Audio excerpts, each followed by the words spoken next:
What is trap trading strategy और trap trading strategy का use करके आप पैसा कैसे बना सकते हैं और ट्रैप होने से बच सकते हैं ताकि आप मार्केट में ज्यादा लॉसेस से बच पाएं। तो इस वीडियो में आप इसे ही समझने वाले हैं। यहाँ एक रेजिस्टेंस लेवल है और मार्केट इस रेजिस्टेंस लेवल को ब्रेक करता है तो हम यहाँ बाय करते हैं, लेकिन मार्केट ऊपर जाने के बजाय नीचे आ जाता है और हमारा स्टॉप लॉस हिट हो जाता है। तो इसे ही हम ट्रैप बोलते हैं, जो बिग प्लेयर्स, बैंक्स और बिग इंस्टीट्यूट्स के द्वारा किया जाता है हम जैसे रिटेल ट्रेडर्स को ट्रैप करने के लिए। क्योंकि जब तक हम जैसे ट्रेडर्स मार्केट में पैसा लॉस नहीं करेंगे तब तक यह बिग प्लेयर्स पैसा नहीं कमाएंगे। इसलिए बिग प्लेयर्स रिटेल ट्रेडर्स के लिए ट्रैप करने का जाल बिछाते हैं और जब हम इसमें फंसकर लॉस करते हैं तो उनको प्रॉफिट होता है। अब क्योंकि स्टॉक मार्केट एक सर्वाइवल बिजनेस की तरह है, जिसके पास यहाँ नॉलेज है वह सर्वाइव करेगा और जिसके पास नॉलेज नहीं है वह यहाँ से बाहर हो जाएगा। तो अब आपको पता चल चुका है कि big institute and big players retail traders को ट्रैप कैसे करते हैं। नेक्स्ट यहाँ एक रेजिस्टेंस लेवल है और मार्केट का करंट प्राइस इस रेजिस्टेंस लेवल के पास है। अब मार्केट यहां रिवर्स भी हो सकता है और ब्रेकआउट के बाद ऊपर भी जा सकता है। नेक्स्ट रिटेल ट्रेडर्स की बाइंग के कारण हमें यहां ब्रेकआउट देखने को मिलता है और रिटेल ट्रेडर्स यहां बाय करते हैं। अब क्योंकि big institute, banks and big players के पास पैसा ज्यादा होता है, इसलिए इनका formula sell high and buy low होता है ताकि उन्हें ज्यादा प्रॉफिट हो सके, जिसकी वजह से यहां रिटेल ट्रेडर्स को लॉस हो जाता है। इसके पीछे का रीजन बिल्कुल सिंपल है। बिग प्लेयर को वॉल्यूम चाहिए, मतलब उनका जो बिग सेल ऑर्डर है वह तभी फील होगा जब उन्हें बायर्स मिलेंगे। तो रेजिस्टेंस के ऊपर उन्हें वॉल्यूम मिल गया और वह यहां अपना बिग ऑर्डर प्लेस करते हैं, इसलिए हैवी सेलिंग के कारण मार्केट बहुत तेजी से नीचे जाता है। तो इसे अवॉइड करने के लिए वह रिटेल ट्रेड को ट्रैप करते हैं। तो जब हम रेजिस्टेंस के ऊपर बाय करते हैं तो उन्हें वॉल्यूम मिल जाता है और हमारा बाय ऑर्डर उनके लिए सेल ऑर्डर होता है। अब मार्केट रेजिस्टेंस लेवल के ऊपर जाकर वापस रेजिस्टेंस के नीचे अगर क्लोजिंग देता है तो यह एक सिग्नल है कि ब्रेकआउट फेल होने वाला है। तो रियल ब्रेकआउट में ब्रेकआउट करने वाली कैंडल का वॉल्यूम हाई होना चाहिए। नेक्स्ट, जब मार्केट रिटेस्ट करता है तो रिटेस्ट कैंडल्स छोटी होनी चाहिए और उनका वॉल्यूम भी कम होना चाहिए। नेक्स्ट, इस लेवल पर मार्केट को होल्ड करना चाहिए, जो कि यह हम कैंडलस्टिक पैटर्न्स को देखकर पता लगा सकते हैं, जैसे कि कोई pin bar candlestick, long wick candlestick, hammer candlestick इत्यादि हो सकती है। और जब मार्केट यहां से बढ़ना शुरू करे तो फिर से वॉल्यूम बढ़ना चाहिए। तो ये कुछ कंडीशंस हैं जिन्हें आप ब्रेकआउट के समय ध्यान रख सकते हैं।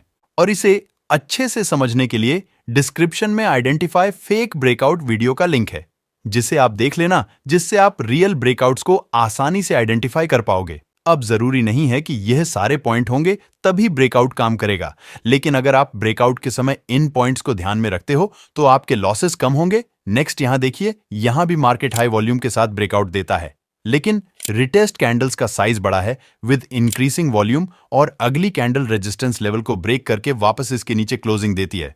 तो यह पहला सिग्नल है, मार्केट हाई वॉल्यूम के साथ नीचे आया है। नेक्स्ट, यहां मार्केट जब फिर से रिसेट करता है तो यहां वॉल्यूम कम होता है और जब मार्केट वापस नीचे आता है तो वॉल्यूम हाई होता है।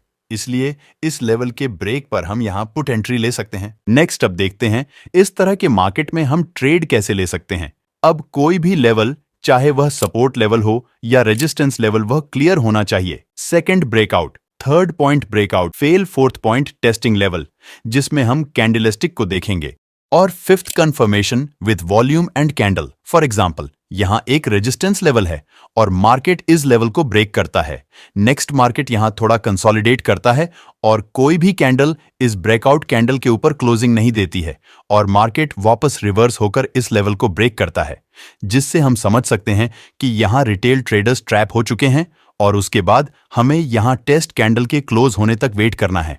अगर टेस्ट कैंडल इस ब्रेकआउट कैंडल के लो को ब्रेक करती है तो हम यहां शॉर्ट कर सकते हैं और जितने लोगों ने ऊपर बाय किया होगा उन सबका स्टॉप लॉस यहां कहीं लगा हुआ होगा और बहुत से स्मार्ट ट्रेडर्स भी होंगे जो इस ब्रेकआउट फेल में शॉर्ट पोजीशन बनाएंगे। तो इस प्रकार यहां एक सेलिंग प्रेशर के कारण हमें मार्केट में एक गिरावट देखने को मिलती है। सेम, अगर सपोर्ट लेवल पर ट्रैप ब्रेकडाउन मिलता है तो हम वहां भी ट्रैप ट्रेडर्स के स्टॉप लॉस पॉइंट और इमोशंस के अकॉर्डिंग बाय ट्रेड ले सकते हैं। अब अगला एग्जांपल देखते हैं। यहां देखिए, हमें इस रेजिस्टेंस लेवल का ब्रेकआउट देखने को मिला है, लेकिन यहां ब्रेकआउट कैंडल का वॉल्यूम लो है, जिससे हम समझ सकते हैं कि यह ब्रेकआउट फेल हो सकता है। नेक्स्ट, मार्केट वापस नीचे आता है एंड अगेन एक टेस्ट कैंडल इसके लो को ब्रेक करती है तो हम यहाँ पुट एंट्री प्लान कर सकते हैं।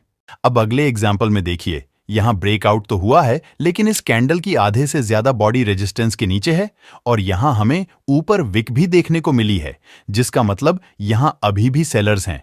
तो ऐसे ब्रेकआउट या ब्रेकडाउन जहाँ कैंडल्स का मेजॉरिटी पार्ट किसी लेवल के अंदर है और हमें ब्रेकआउट साइड लॉन्ग विक देखने को मिलती है, तो ऐसे ब्रेकआउट या ब्रेकडाउन को हमें अवॉइड करना चाहिए क्योंकि यहाँ हमारा स्टॉप लॉस हिट हो सकता है।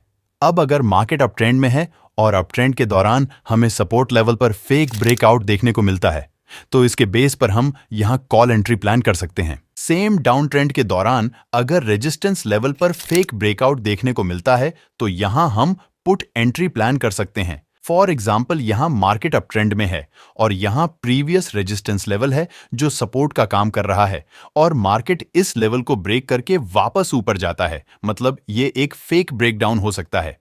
अब कंफर्मेशन के लिए हम अगली कैंडल के बनने का वेट कर सकते हैं जो इस कैंडल के ऊपर क्लोज हो, तो हम इसके बेस पर यहाँ कॉल एंट्री ले सकते हैं। सेम चीजें डाउन ट्रेंड के लिए भी अप्लाई होती हैं। तो इस वीडियो में इतना ही। मिलते हैं अगली वीडियो में कुछ और बेहतर जानकारी के साथ। अधिक जानकारी के लिए प्रोफाइल पर जाएं। धन्यवाद।